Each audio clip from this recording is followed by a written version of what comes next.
जय हिंद दोस्तों। मेरा नाम है आयुष दुबे और आप सभी का स्वागत है आयुष दुबे जीएस जो चैनल है उस पर, जो कि मेरे अपने नाम से है। और आज हम जिस विषय को रिकॉर्ड कर रहे हैं, एक काफ़ी महत्वपूर्ण चीज़ हम पढ़ने वाले हैं, जो एक विषय है जो अधिकतर बच्चों को परेशान करता है पेपर में, है ना। उसका नाम है इतिहास। क्या है विषय का नाम? इतिहास, जिसे आप हिस्ट्री भी कहते हैं।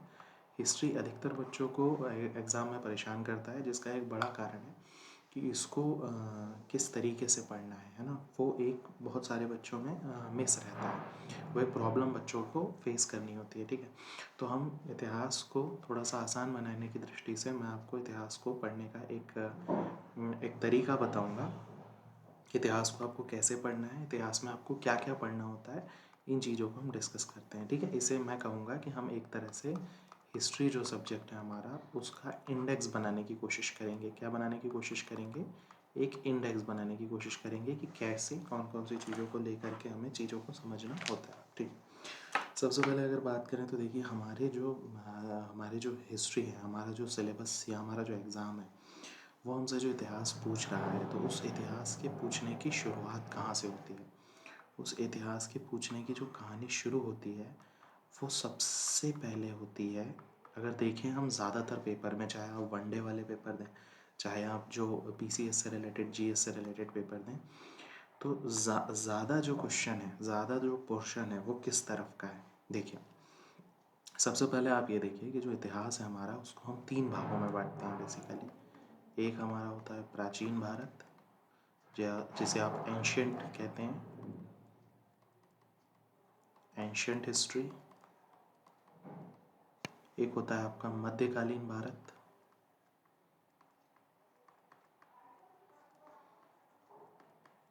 मध्यकालीन भारत को ही आप मिडीवल हिस्ट्री कहते हैं, ठीक है। और एक होता है आधुनिक भारत,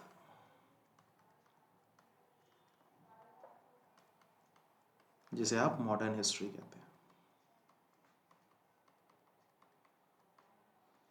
अब अगर आप एक चीज़ देखेंगे, जब आप इतिहास पढ़ेंगे, जब आप धीरे धीरे डिटेल में जाएंगे, तो आप एक चीज़ देखेंगे कि एग्जामिनर ना हमेशा ना आपकी याद करने की क्षमता को चेक करना चाहता है। जो सब्जेक्ट्स होते हैं जीएस से रिलेटेड, जहाँ पे कंटेंट बहुत ज़्यादा होता है, वहाँ पे एग्जामिनर बार बार आपके याद करने की क्षमता को प्रभावित करता है। और इसके लिए एग्जामिनर जो सबसे ज़्यादा क्वेश्चन बनाता है, वो यहाँ से बनाता है, आधुनिक भारत से। अब आप बोलेंगे कि सर यहाँ से क्यों बहुत ज़्यादा क्वेश्चन बनते हैं? यहाँ से बहुत ज़्यादा क्वेश्चन इसलिए बन रहे हैं क्योंकि यहाँ पे बहुत ज़्यादा फैक्ट्स हैं, बहुत ज़्यादा फैक्ट्स हैं। यहाँ पे बहुत सारे सन हैं, यहाँ पर बहुत सारी, सन मतलब ईयर्स, यहाँ पे बहुत सारी घटनाएं हैं, यहाँ पे बहुत सारे नेता हैं, यहाँ पे बहुत सारे आंदोलन हैं। और एक और जो मेजर प्रॉब्लम हमको समझ में आती है, वो ये है कि जब आप, एक सेकेंड,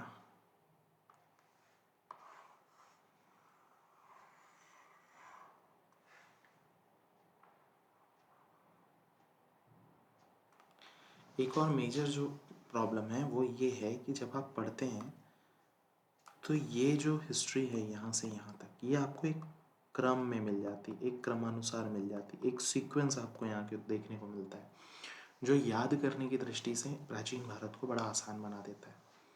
मिडीवल हिस्ट्री में भी अगर आप देखेंगे तो आपको एक सीक्वेंस या क्रम यहाँ भी मिलेगा, जो बिल्कुल एक टाइम लाइन है।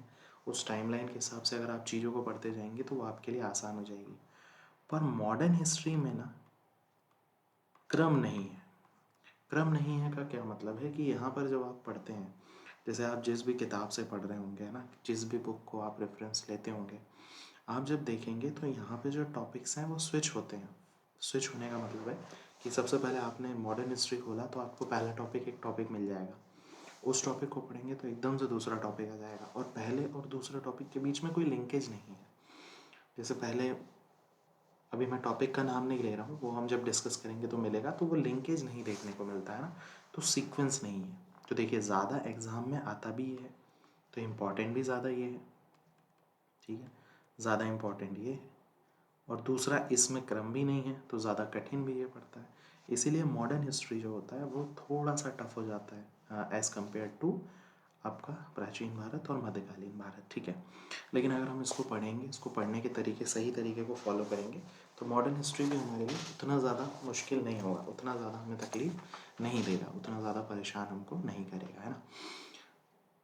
देखिए, शुरू करते हैं प्राचीन भारत से। सबसे पहले अगर हम प्राचीन भारत को देखें,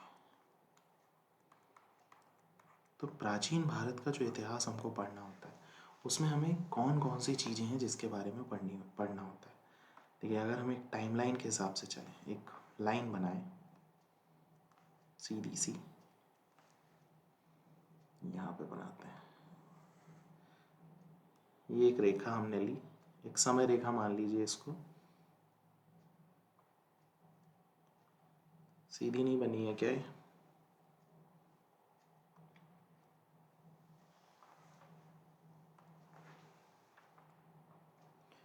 क्या कहना चाह रहे हैं ये?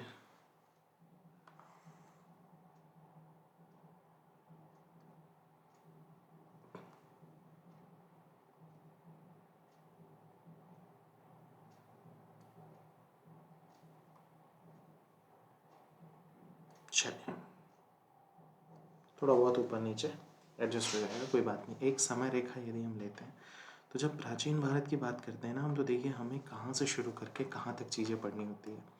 सबसे पहले तो शुरू का जो प्रारंभ है, तो प्रारंभ कुछ हो ही नहीं सकता। देखिए, इतिहास का कोई प्रारंभ नहीं हो सकता। जब से चीज़ें शुरू हुई है तो हुई है, जब से हमें पता चलना, हमने समझना शुरू किया है, तो इतिहास शुरू वहीं से होता है। हालांकि हम मानते हैं कि जब मनुष्य पाषाण पत्थरों में रहता था, पत्थरों की गुफाओं में रहता था, जब मनुष्य आदि मानव था, वहाँ से लेकर हमारे प्राचीन इतिहास की शुरुआत होती है। कहाँ से? आदि मानव से। जब मनुष्य बिल्कुल आदि मानव है, वहाँ से इतिहास की शुरुआत हो रही है। और ये कहाँ तक जाएगा हमारा मनुष्य? देखिए, आदि मानव से लेकर आपको मनुष्य को पहुँचाना है। एक राजा आता है हमारा, इसका नाम आपने सुना होगा। राजा का नाम है हर्षवर्धन। क्या नाम है राजा का? हर्षवर्धन। तो राजा हर्षवर्धन तक की पूरी कहानी जो है, ये प्राचीन भारत कहलाती है। जो शुरू कहाँ से होगी? जो शुरू होगी जब मानव गुफाओं में रह रहा है, पत्थरों में रह रहा है, वहाँ से लेकर राजा हर्षवर्धन तक की पूरी कहानी। इस बीच में आपको बहुत सारे इसके स्टॉपेज मिलेंगे। एक पूरी जो यात्रा है प्राचीन भारत की, उसमें बहुत सारे स्टॉपेज मिलेंगे। जैसे जैसे ही आप पाषाण काल से थोड़ा सा आगे बढ़ेंगे, तो आपको यहाँ पे एक नई सभ्यता, हड़प्पा सभ्यता, ये आपके टॉपिक में ऐड हो जाएगा। तो आपका दूसरा टॉपिक क्या हो जाएगा? हड़प्पा सभ्यता। पहले आप पाषाण काल के बारे में पढ़ेंगे। पाषाण काल के बारे में आप क्या पढ़ेंगे कि मनुष्य कहाँ रह रहा है ना, मनुष्य का जो रहन सहन है वो कैसा है, पहले कौन सी धातु का इस्तेमाल कर रहा है, सबसे पहले किन चीज़ों को खा रहा है, मतलब उसके उसके द्वारा पहली वस्तु कौन सी खाई जा रही है, बस वस्तु मतलब अन्न कौन सा खाया जा रहा है, ये सारी बातें। फिर दूसरा जो महत्वपूर्ण टॉपिक होता है वो होता है हड़प्पा सभ्यता। कौन सा होता है? हड़प्पा सभ्यता। हड़प्पा सभ्यता के बाद जो तीसरा महत्वपूर्ण पड़ाव है हमारे इसका, वो है जब हड़प्पा सभ्यता खत्म हो जाती है, उसके बाद जो हमारा तीसरा महत्वपूर्ण पड़ाव है वो, एक सेकेंड ना, मैं चार्जिंग पॉइंट ऑन करके आता हूँ, वरना हमारा सेटअप बंद हो जाएगा।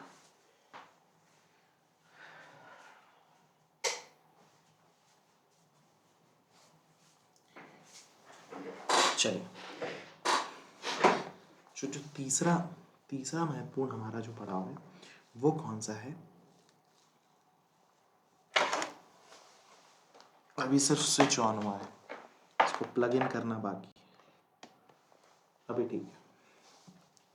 तीसरा जो महत्वपूर्ण पड़ाव है वो हमारा होता है वैदिक काल।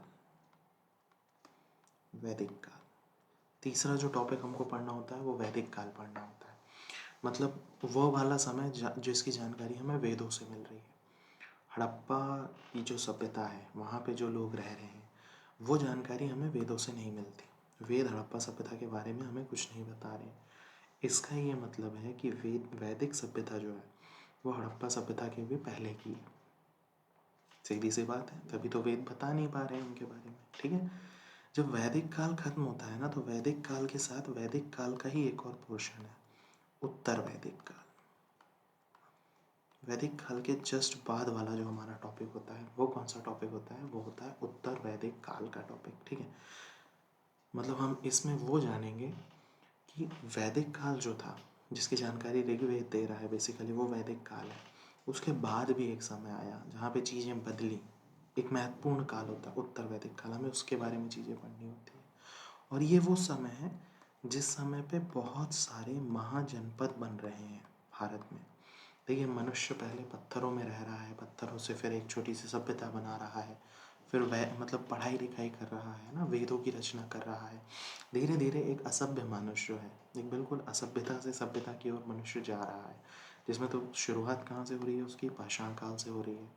फिर वो हड़प्पा में जा रहा है, ठीक है, हड़प्पा से फिर वो वैदिक काल में जा रहा है, फिर उत्तर वैदिक काल में जा रहा है, फिर महाजनपद वो बना रहा है, ठीक है। देखिए, महाजनपद के बाद हम क्या पढ़ते हैं, यही वो समय है जहाँ पे बहुत सारे नए धर्म निकल कर आ रहे हैं, नए नए धार्मिक संप्रदाय, नई नई चीज़ें निकल कर आ रही हैं। और जब भी कोई चीज़ नई होती है ना और बड़े स्तर पे होती है तो उसे आंदोलन कह दिया जाता है। तो यहाँ पे लगातार नए धर्म, जैसे जैन धर्म, बौद्ध धर्म, वैष्णव संप्रदाय, अलग अलग संप्रदाय निकल कर आ रहे हैं। इसलिए ये अगला जो हमारा महत्वपूर्ण टॉपिक होता है वो होता है धार्मिक आंदोलन। तो हमने शुरू कहाँ से किया था, हमने शुरू किया था सबसे पहले पाषाण काल, पाषाण काल के बाद हड़प्पा सभ्यता, हड़प्पा सभ्यता के बाद हमारा वैदिक काल, वैदिक काल के बाद उत्तर वैदिक काल, उत्तर वैदिक काल के बाद हमारे महाजनपद, और महाजनपद के बाद हमारा धार्मिक आंदोलन। ठीक है, धार्मिक आंदोलन से अगर हम आगे बढ़ें तो हम कहाँ जाते हैं, देखिए, जैसे ही महाजनपद आप पढ़ते हैं, एक महाजनपद बहुत ज़्यादा ताकतवर हो जाता है, और इस महाजनपद का नाम है मगध महाजनपद। मगध महाजनपद का अलग से इतिहास हमको पढ़ना होता है। अलग से इतिहास का क्या मतलब है, अलग से इतिहास का मतलब है कि मगध महाजनपद जो है वो बहुत ज़्यादा ताकतवर हो गया है, ठीक है। मगध महाजनपद बहुत ज़्यादा ताकतवर हो गया है, जिसके लिए मगध का इतिहास हमें अलग से पढ़ना पड़ता है। चलिए, यहाँ पे हमको अलग अलग वंश देखने को मिलेंगे, अलग अलग राजा देखने को मिलेंगे, है ना। जैसे जब हम इसको डिटेल करते हैं तो मगध में हमको हर्यक वंश मिलता है, शिशुनाग वंश मिलता है, पदम वंश मिलता है, अलग अलग वंश हमको यहाँ पे मिलते हैं। नंद वंश मिलता है, जिसे नंद वंश भी कहते हैं पदम वंश को, ठीक है। मगध महाजनपद के बाद जो हमारा अगला महत्वपूर्ण टॉपिक होता है वो होता है मौर्य साम्राज्य। हमें किसके बारे में पढ़ना होता है, मौर्य साम्राज्य। मौर्य साम्राज्य में हमें कौन कौन मिलेगा, मौर्य साम्राज्य में हमें चाणक्य मिलेंगे, चाणक्य, विष्णुगुप्त या कौटिल्य के बारे में हम पढ़ेंगे। मतलब अब क्या हो रहा है, देखिए, हड़प्पा खत्म हुआ तो वैदिक काल आया, वैदिक काल खत्म हुआ तो उत्तर वैदिक, एक सीक्वेंस बन रहा है। जब मगध आया, मगध, कोई भी चीज़ जो होती है ना वो शून्य से शुरू होती है, वो अपने शिखर पे पहुंचती है, मतलब टॉप पे, एपेक्स पे, बिल्कुल शीर्ष पे, और उसके बाद फिर उसका पतन शुरू हो जाता है। कोई भी चीज़ हो दुनिया में, जैसे अब सूर्य है तो सूर्य ने किसी दिन जलना शुरू किया होगा, है ना, और जलते जलते जलते जलते वो अपनी आधी से ज़्यादा उम्र अभी पूरी कर चुका है, और एक दिन ऐसा आएगा कि वो बंद हो जाएगा, बुझ जाएगा सूर्य। सीधी सी बात है, तो ये प्रकृति का नियम है। एक छोटा बच्चा जो होता है, वो छोटा सा बिल्कुल नवजात शिशु होता है, वो एक प्रकृति के पूरे साइकिल को पूरा करते हुए एक दिन वृद्धावस्था में आता है और नष्ट हो जाता है, ठीक है। ठीक उसी प्रकार हर जो साम्राज्य है, इतिहास के पोर्शन में हर साम्राज्य जो है वो निकल कर आएगा, एक एक लंबी अवस्था वो एक क्रमबद्ध यात्रा वो करेगा। शून्य से शिखर तक की यात्रा वो इस तरीके से रहती है, ये शून्य से शिखर पे जाएगा और फिर शून्य पे आ जाएगा, इस तरह की यात्रा वो करेगा, ठीक है।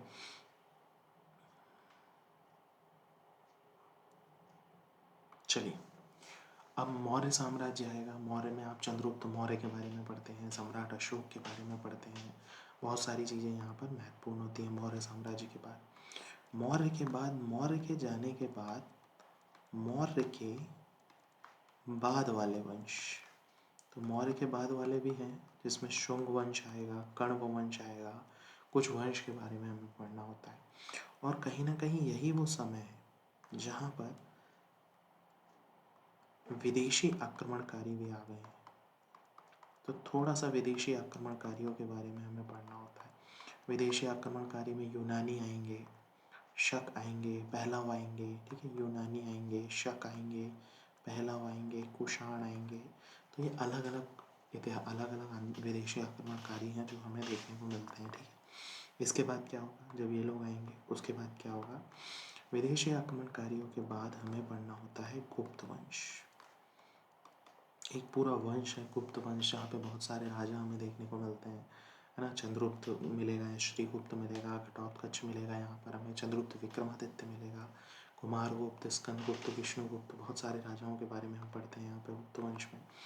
गुप्त वंश के बाद जो हमारा अगला टॉपिक होता है वो होता है गुप्त के बाद वाले वंश, जिन्हें गुप्तोत्तर कहा जाता है। गुप्त के बाद, तो गुप्तोत्तर वंश या गुप्तोत्तर काल के बारे में हम पढ़ते हैं।